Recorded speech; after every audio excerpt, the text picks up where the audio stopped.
Hello everyone, my name is Hiba and I'm going to do a book review on All the Right Places by Jennifer Niven. And the reason that I chose this book is because I have a friend who is bipolar, and somebody told me that this book talks deeply about bipolarism. And so, I just had a keen interest in trying to get to know my friend through a book. And I think it really did handle it well. I will get into all of that right now. Let me give you guys a little summary of the book. So the main characters, Theodore Finch and Violet Markey, find themselves at the top of a bell tower, their school bell tower, and they are both contemplating ending their lives there, but instead of a tragedy, that moment turns into a deep and painful journey for both of them, where Finch, who is the male lead of the book, is struggling with his mental illness and how he finds death fascinating but also wants to live, and Violet Markey, who's recovering from her sister's death, where she died in a car accident in which Violet lived, and so she feels the survivor's guilt as well. This friendship turns into a little bit more because they are both assigned as partners on a school project where they are supposed to wander around the city, look at all the wonders of the state, which is Indiana. Through their wandering of the state, they don't only find hidden treasures of the state, but instead also of themselves and of each other. They become each other's lifeline in this journey to complete the school project. Let's take a deeper look into the characters, have an analysis on them. The first one being Theodore Finch, who is a wonderful, intelligent, witty, and very complex character. And underneath that surface, he struggles a lot with his severe mental issues. As a reader, you really connect with him, and Jennifer, the author, has just done such an amazing job at making it feel relatable. The desperate need to be seen and to be understood while also struggling to fit into the world's expectations. As for Violet Markey, she is shown as someone who is just surviving but not actually living her life, where she has, because of the accident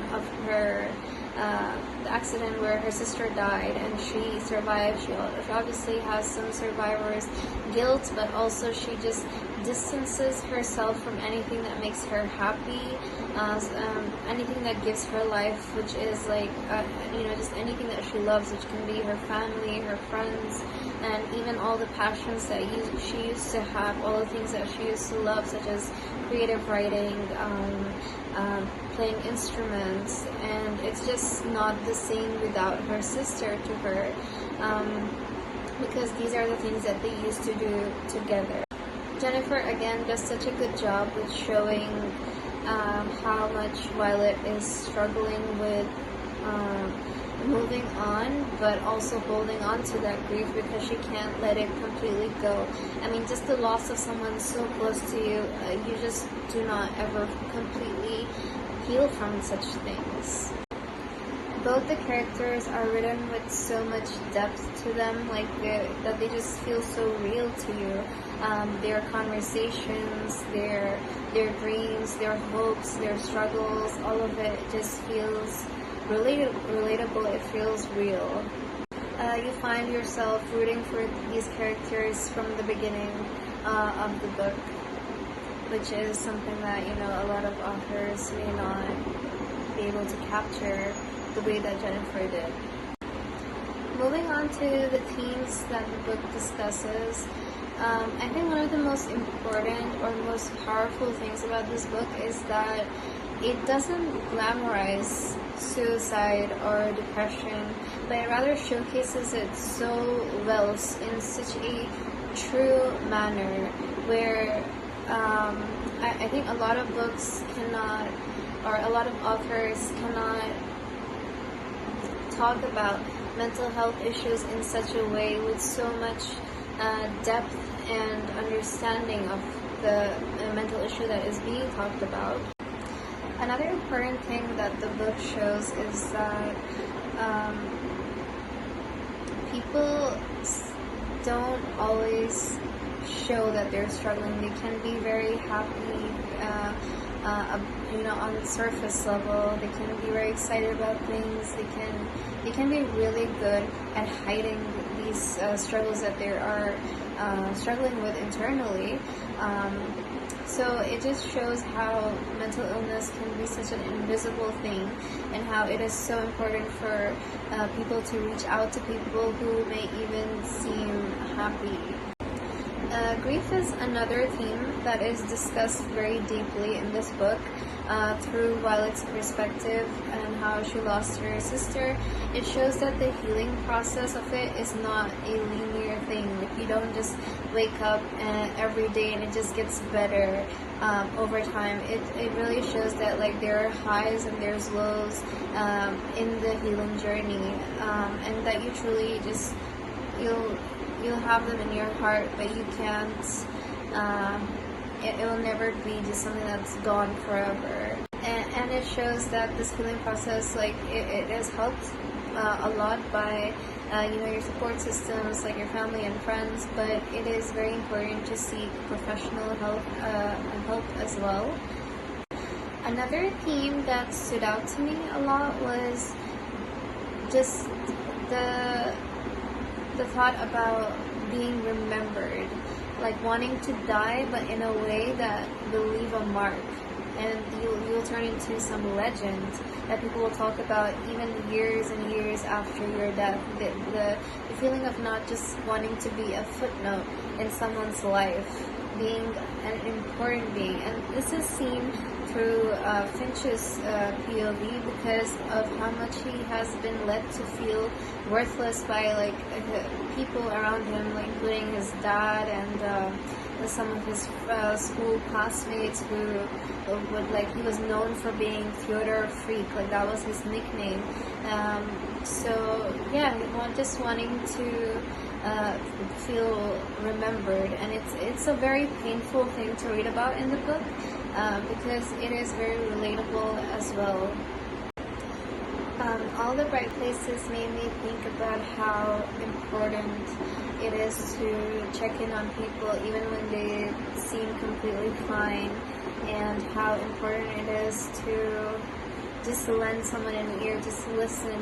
Even that can make a world of difference. Reaching out to people, because everyone at the end of the day is fighting their own battle.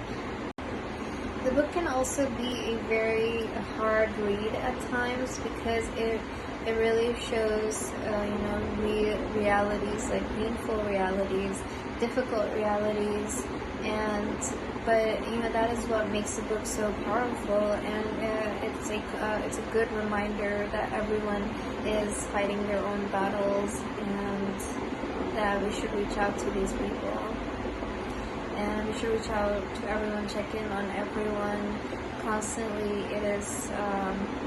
It is beneficial to both of you, actually.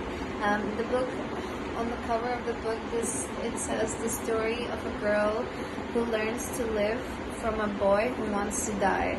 So it is about like how you may both be in a bad place, you both may be fighting battles, but you both can help each other in wanting to live again, to grow, to prosper. Overall, The Bright Place is a very fun, a very beautiful read. I strongly recommend it to anyone who has friends that are going through issues, or if you are going through issues. I think it can be very relatable, very helpful to you.